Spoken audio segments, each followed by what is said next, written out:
Con una entrevista a el director del Instituto de Criminología y Estudios sobre la Violencia. Está con nosotros el señor Nicolás Ceballos, con quien vamos justamente a analizar este gran problema que tenemos en el país y una mirada a lo que ocurre o ha venido ocurriendo en la provincia de Patás, porque hay una criminalidad relacionada con la minería ilegal. Está con nosotros el señor Nicolás Ceballos. Muy buenos días, señor Ceballos. Estamos en comunicación. Muy buenos días, un gusto estar con ustedes. Bueno, muchas gracias por atender nuestro llamado. Decíamos, queremos tener una mirada desde este trabajo que hacen ustedes, haciendo un estudio respecto a la violencia en el país. ¿Cuál es lo primero que tenemos que tener en cuenta cuando hablamos de violencia en el país? Bueno, hay que tener en consideración que el crimen organizado se ha extendido bastante en América Latina, ¿no? Entonces tenemos un problema serio en este momento porque esto viene aparejado de un uso muy intensivo de la violencia. Actualmente, la mitad de los homicidios en la región están asociados a organizaciones criminales. Y eso se ha venido reflejando en el caso también peruano. De hecho, mucho de la mano de la extorsión, de la mano de los asaltos y de secuestros, pero lamentablemente también de la mano de los mercados ilegales, dentro de lo cual la minería ilegal ha cobrado mucho protagonismo y mucha visibilidad. Decíamos entonces, esta criminalidad ha avanzado en cuanto han avanzado economías al margen de la ley, digamos el narcotráfico, y en el caso del Perú, en el caso de la minería ilegal, y específicamente en la región La Libertad, en la provincia de Patás, tenemos este problema. Sí, efectivamente, actualmente Patás es la zona que tiene una zona de alta producción de oro. Lamentablemente es una zona donde se han concentrado la presencia no solamente de la minería ilegal, sino también del crimen organizado. El crimen organizado ha encontrado en Patás una oportunidad muy fructífera de poder rentabilizar sus intereses económicos criminales. El asunto ahí es que la principal víctima de estos actores criminales son no solamente el sector privado, sino principalmente los mineros artesanales, porque son los más vulnerables, porque son los que tienen menos protección, porque son los que finalmente, por sus condiciones de informalidad, difícilmente pueden acceder a un sistema de protección y de seguridad adecuado. Entonces tenemos un contexto bastante complejo de configuración criminal asociado justamente a la presencia de actores cada vez más violentos y más complicados, compitiendo por quién controla las rutas, con quién controla las bocaminas, quién controla la posibilidad de extraer el oro en esta región, en esta provincia. Claro, y por lo que tenemos entendido, por las informaciones que nos llegan, incluso son criminales, en el caso de Patás, los que van y antes se dedicaban a asaltos y robos o extorsiones en Trujillo, y en la provincia de Patás quieren apoderarse de algunos socavones mineros, y allí vienen los enfrentamientos. Vamos a retomar esta entrevista con el director del Instituto de Criminología y Estudios sobre la Violencia. El señor Nicolás Ceballos está contactado con nosotros. Estamos superando una parte técnica. Mil disculpas, señor Ceballos. Retomamos el diálogo. ¿Sí me escucha bien? Con todo gusto. Perfecto. Sí, estábamos hablando, había usted señalado que lo primero que hay que tener en cuenta es que a nivel de Latinoamérica tenemos un aumento de la criminalidad. Y estábamos centrándonos en esta realidad que tenemos en la provincia de Patás, en la región La Libertad.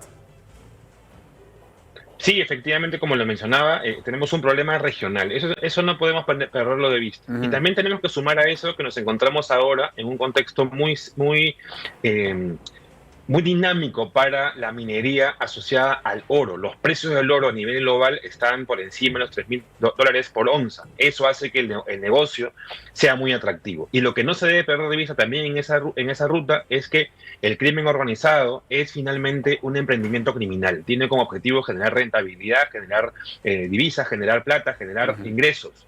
Entonces, siempre y cuando haya incentivos y además haya oportunidades, como lamentablemente se configuran en Patás, va a haber actividad delictiva bastante productiva, digamos. ¿Contribuye a eso tal vez la falta de presencia del Estado? la zona que es un poco inaccesible, de Trujillo a Patas hay que movilizarse unas 13, 14 horas, no hay carreteras, no hay muchos servicios del Estado, contribuye también en eso. No, sin duda alguna contribuye mucho en eso, pero en muchos niveles, no solamente en el asunto de tener presencia efectiva de las fuerzas policiales o fuerzas armadas, sino también de cuáles son los mecanismos con los cuales se controla el comercio del oro en estas localidades. Y no solamente en Patás, sino también en el resto del país, ¿no? Entonces, lo que hemos venido observando en los últimos meses y años es una progresiva desregulación de la minería que ha favorecido a la minería ilegal. En eso hay que ser claro. Lo que ha ocurrido es que cuando se ha ampliado el reinfo, cuando se ha, por ejemplo, desregulado el control de explosivos, a lo que hemos terminado haciendo es darle muchas facilidades para que la minería ilegal se enmascare como artesanal en algunas localidades, y eso es lo que hemos venido viendo no solamente en Patás, sino en varios lugares del país. Pero además la poca regulación que existe, porque usted ya lo señala, ha habido desregulación, pero la poca regularidad que existe a veces ni siquiera se aplica, porque hay mucha corrupción. O sea, los explosivos, los insumos para la minería deberían supuestamente ser detenidos en alguno de los controles de la carretera, pero no hay eso tampoco. Y hay evidencias de mucha corrupción, ¿no? Sí, efectivamente, o sea, tampoco querramos tapar el sol con un dedo y decir que eso recién ocurre ahora que se ha desregulado. De hecho, ya venía ocurriendo, pero se ha hecho mucho más grave con la desregulación. Y efectivamente el factor corrupción es un asunto clave junto con el asunto de las capacidades operativas de fiscalización por parte del sector energía y minas y por parte también de la policía. Entonces estamos frente a un problema que se ha venido agudizando en un contexto donde es cada vez más rentable estar minero ilegal. ¿Se ha ido agudizando en los últimos 4 o 5 años, en los últimos 10 años?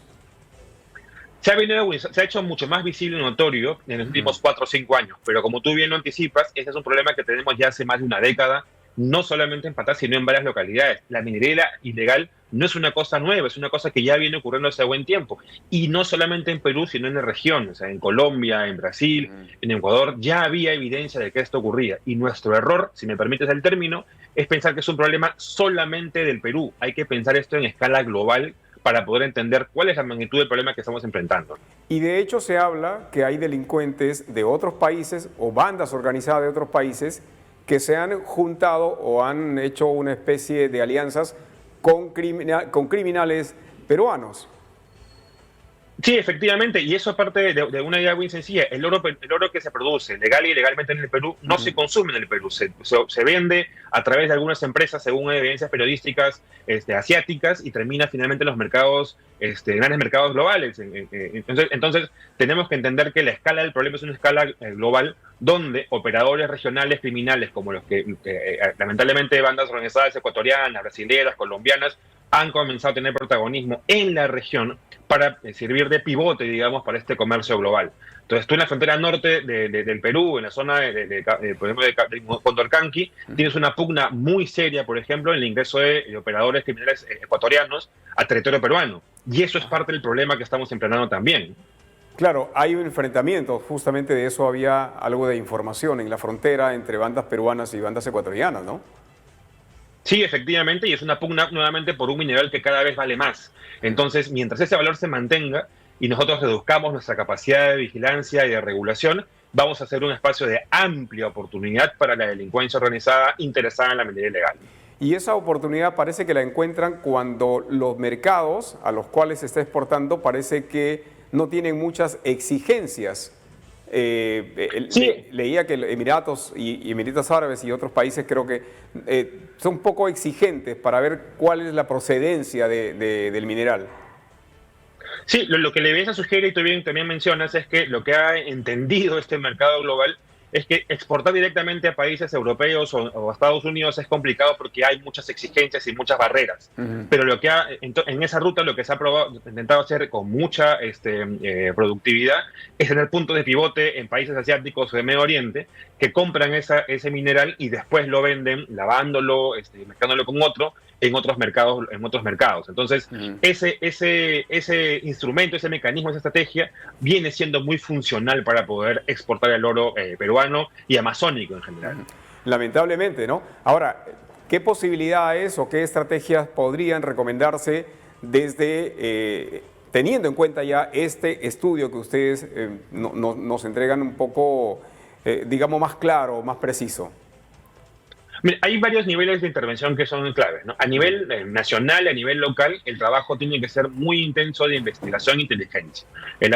Ahí la pregunta que hay que trasladarle a la policía y a la fiscalía es cuántas carpetas están trabajando actualmente en materia de crimen organizado en las zonas como Patás. Yo sé que no pueden poner en evidencia el trabajo que se vienen haciendo, pero efectivamente necesitamos saber si ya están operando en la línea de la investigación criminal y de inteligencia para poder desarticular esas organizaciones. Eso viene aparejado, sí, con la presencia policial, sobre todo para el control de las rutas de ingreso y de salida, pero tiene que ir de la mano, por ejemplo, de SUNAT, por ejemplo, del propio sector de energía y minas, para hacer el control del reinfo mismo. No es labor de la policía controlar el reinfo, esa es labor del sector de energía y minas, se le corresponde a ellos. Entonces ahí tienes un segundo nivel de acción. Pero ninguna de estas cosas va a ser viable si no lo comenzamos a mirar con los países vecinos. Colombia, Ecuador tienen problemas semejantes muy cercanos y son sus actores criminales junto con los nuestros los que están depredando la Amazonía, depredando los recursos de la región y exportándolos finalmente a los mercados globales. Entonces tenemos que trabajar en inteligencia migratoria, colaboración entre poderes judiciales de los países y policías también, ¿no?